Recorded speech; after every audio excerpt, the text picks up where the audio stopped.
राधे राधे बच्चों, राधे राधे। श्री मद्भागवत सार में 95 मन संसार के विषयों में और शरीर भगवान की सेवा में हो तो सेवा में आनंद नहीं आता। 96 भगवान की सेवा तभी हो सकती है जब संसार के विषयों में प्रीति कम होती है। 97 भगवान के प्रीति प्रेम जागृत करना है तो विषयों से प्रेम छोड़ना ही पड़ेगा। 98 संसार को त्यागने की जरूरत नहीं, विषयों से मोह त्यागो। बच्चों, भगवान कह रहे हैं कि संसार को त्यागने की जरूरत नहीं होती, संसार को त्यागने की जरूरत नहीं होती है। त्यागते तो हैं साधु सन्यासी, जो आजकल के तो बच्चे साधु सन्यासी भी नहीं रहे। पहले के साधु सन्यासी ऐसे थे कि जो कुछ भी कह दिए वो होना ही होना होता है। लेकिन आजकल के साधु सन्यासी तो बच्चों मांगते हैं, दिन भर मांगेंगे और शाम को फूल चढ़ा के अपने बीवी बच्चों को मारपीट करते हैं। तो ऐसे को दान भी नहीं देना चाहिए। दान ऐसे को अगर दान देते हैं हम सभी, तो बच्चों जो हमारे शरीर का एक एक रुंग है उतना हमें श्राप मिलता है, क्योंकि हमारा शरीर में जितना रुंग है उतना ही रुंग उसके शरीर में होगा जो इसके पति को हमने दान दिया और वो जाके बाहर दारू पिया है और घर में आके कलेश करा है, उनके बच्चों का भी इतना ही आत्मा जलेगा। तो बच्चों, दान ऐसे इंसान को देना चाहिए, और दान रोटी का दो। सबसे ज़्यादा रोटी और पानी का दान होता है। कोई अगर भिखारी आ जाए मांगने के वास्ते, 10 रुपये दो, 20 रुपये दो, 50 रुपये दो, 100 रुपये दो, आजकल तो 100 रुपये मांगने लगे। आपको पता होगा बच्चों, हर एक घर की कहानी है कि हर एक घर में आके खड़े हो जाते हैं, 100 रुपये दो, मैं जम्मू कटरा जाऊंगा, माता रानी का दर्शन करूंगा, तुम्हारे वास्ते भंडारा करूंगा, अरे मैं काशी जी जा रहा हूँ, मैं काशी जी आपका अरदास लगाऊंगा, ये करूंगा वो करूंगा। और कुछ लफ्ज होती है उनके मुंह में, बच्चा तू बहुत सुखी है, बच्चा तूने बहुत तकलीफ देखी है, बच्चा तेरे मस्तक में एक मणि है, जो मणि आप आगे चल के तुम्हें राजा बना देगी। तो छोटी छोटी बातों में हम फंस जाते हैं। कभी कभी तो ऐसी भी होती है कि छोटी छोटी बातों में महिलाएं फंस जाती हैं और उनके घर में चोरी करके उसको मार पीट के चले जाते हैं। तो ऐसी छोटी सोच मत रखो, आप भगवान की भक्ति करो और भगवान से मांगो। अगर जो कुछ भी मांगना हो तो भगवान से मांगो, भगवान देगा। हाँ, छोटा छोटा ये है उपाय अपने घर में करने से सुख शांति जरूर आता है। छोटा छोटा उपाय अपने घर में जरूर करना चाहिए अपने गृहस्थी को बसाने के वास्ते। ये नहीं कि दूसरा कोई कह रहा है तो आप उसके कहने से अपना घर बर्बाद कर दो, क्योंकि जिसने भी घर बर्बाद किया है वो कभी सुखी नहीं रहा है।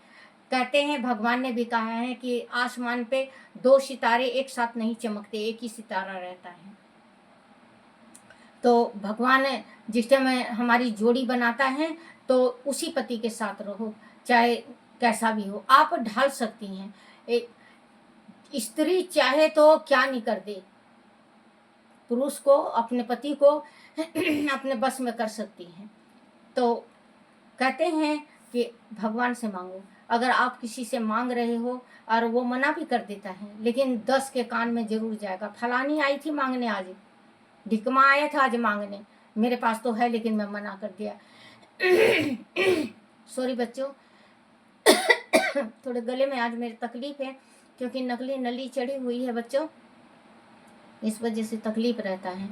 तो कहते हैं ना कि मांगने, जिस टाइम वो बंदा मांगने आता है ना बच्चों, वो मांगने से पहले 7-8 दफे मर जाता है जब आता है आपके दरबार में मांगने। उसको इतनी महसूस होती है, कभी कभी किसी का काम बिगड़ जाता है और वो कभी मांगता नहीं है, तो वो अगर मांगने आ जाए उधारी तो कई दफे मर मर के जीता है, और उससे पहले आप मर गए। जो आपके पास होते हुए भी आपने मना कर दिया, आपके पास है लेकिन आपने मना कर दिया। बच्चों, अगर ना हो तो हाथ जोड़ लो, और हो गुंजाइश है आपके पास, गुंजाइश आपके पास है देने को कि हाँ मैं कर सकता हूँ, तो आप उसकी जरूर मदद करो। मदद बहुत बड़ी चीज होती है। 99, वासना किसी को आगे नहीं बढ़ने देती। वासना किसी को आगे नहीं बढ़ने देती। वासना हर एक चीज की होती है। भूख जिसको कहते हैं, दौलत का भूख, कमाने का भूख, राम जपने का भूख, जिसको भी लगे ना बच्चों गलत बदमाशी करने को भूख जिसको लग गई ना, उसको बहुत मुश्किल से वो ठीक होता है। क्योंकि भूख बहुत, भगवान में भूख लगाओ।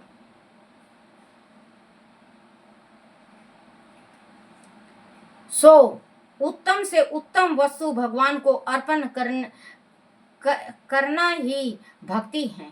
भगवान को बहुत उत्तम से उत्तम आप चीज भगवान को अर्पण कर सकते हो तो भगवान प्रसन्न होगा। और जीवन में बच्चों आज मैं बता रही हूँ, आपने गुरु धारण करा होगा, तो जीवन में आप एक दफे आप अपने जीवन में सॉरी बच्चों माफ कर अपने जीवन में एक दफे अपना जो सबसे प्रिय फल है, कोई आम खाता है, कोई अंगूर खाता है, कोई बेल पत्थर खाता है, कोई मतलब एक फल हम भगवान को दे के त्याग दे। उस चीज को भगवान को चढ़ाना, हमें खाना नहीं। एक फल जरूर अपने जीवन में त्यागना चाहिए। किसी ने कहा था, ये नारद जी कहने लगे विष्णु भगवान से, बोले विष्णु भगवान हे नारायण, लोग बाग एक फल छोड़ते हैं। बोले हाँ, जीवन में एक फल छोड़ना चाहिए। बोले भगवान, लेकिन कोई कोई ऐसा इंसान होता है जो अपना प्रिय फल छोड़ता हो, जैसे आम हो गया, अमरूद हो गया, केला हो गया, मौसमी होगी। तो ऐसा चीज कोई जो मुझसे प्रीत करता है वो ही छोड़ता है। नारद जी कहने लगे भगवान, एक फल छोड़ देते हैं, वो फल होता है प्रभु? क्या होता है? बोले क्या? पीपल का फल ऐसे ऐसे गुलर के फल के जैसे निकलता है, उसके अंदर बीज बूज। हम बहुत खाते थे पीपल का फल, हमने बहुत खाया है। हमारे थोड़े से आगे था, घर के आगे। मैं छत्तीसगढ़ की लड़की हूँ, तो वहाँ हम जाते थे, तो वहाँ से चुप चुप के खाते हम, बहुत अच्छा लगता। गुलर खाते हम, बहुत गुलर खाते। उसमें मच्छर बहुत होते थे बच्चों, लेकिन कहते हैं ना बचपना, उसको जैसे ही हम तोड़ते ऐसे बीच में से ऐसे ऐसे निकालते, तो उसमें से इतना मच्छर, काले काले मच्छर जाया करते कि आपको मैं क्या बताऊं।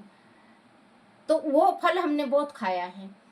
कोई ऐसा फल होता था बच्चों, जैसे हमें पता भी नहीं होता था, वो भी हम खा जाया करते और हजम हो जाया करता पहले। क्योंकि पहले, मैं 66 साल की हूँ, पहले जो फल हुआ करता वो खाया करते, तो वही शरीर अब चल रहा है। नहीं तो बच्चों 95% जलने के बाद कोई नहीं बचता। 1994 में मैं जली हूँ, 1994 में मैं जली थी बच्चों, और बहुत ज्यादा तकलीफ में। तो अब भी किसी को देख लेती हूँ कोई जला हुआ होता है बच्चों, तो मैं उसको गले लगा लेती हूँ। बहुत ज्यादा मुझे तकलीफ होती है, शरीर मालूम नहीं कैसे कैसे हो जाता है, क्योंकि जल तो गई बच्चों, लेकिन ये जो वो करते थे पट्टी, उस टाइम पूछो मत बच्चों। हे मेरी माँ शक्ति, किसी के साथ ऐसा ना हो, क्योंकि स्टोव फट गया था बच्चों, तो स्टोव की वजह से मैं ज़्यादा जल गई थी। स्टोव का बर्नर जो होता है उसको निकाल रही थी, तो मैं जल गई। तो बच्चों अगर कुछ गलती हो जाए तो मुझे माफ़ करना, और पढ़ो, लाइक और सब्सक्राइब फॉलो जरूर करना। राधे राधे बच्चों, राधे राधे।